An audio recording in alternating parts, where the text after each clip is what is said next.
worse in many schools. It has been claimed, at least.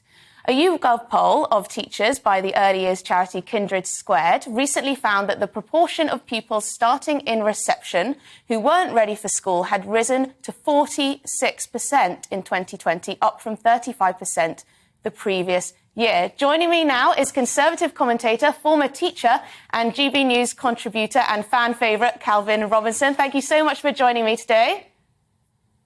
Anytime, Emily.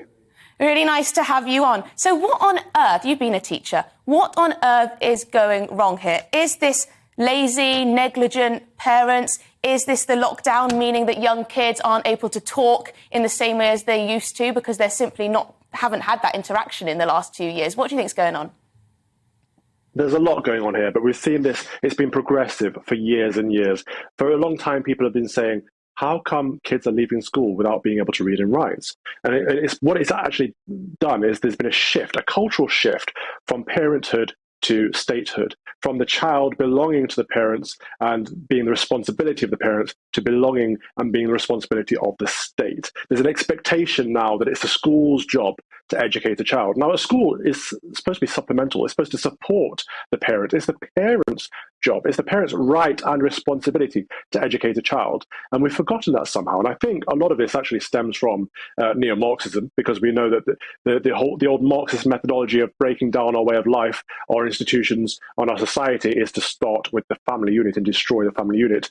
And over the years, we've seen that movement away from family to the state. So at the other end of the spectrum, so we've talked about when kids are leaving school and we're saying, why can't they read and write? Well, it's because it's not just up to the teachers. You know, you've got to prepare them as parents. You've got to read to them, read with them as parents. But on the other end of the spectrum, we're now seeing it more prevalent when kids are being sent to school, when kids first start school.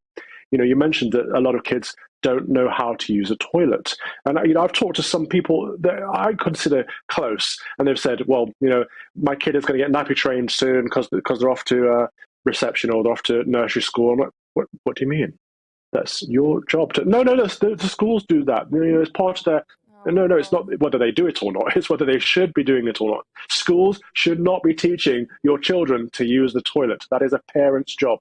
I mean, it's quite extraordinary. It's hard to imagine. I mean, I was very lucky growing up. I had two very supportive parents who taught me to read by, you know, age 4. I was reading books and I was very much able to say my own name. And I really do feel for these children who simply aren't being raised in an appropriate way, really. It's just not good enough. And as you say, we can't rely on teachers to be care workers, social care workers, parent, absolutely everything for these young children. You know,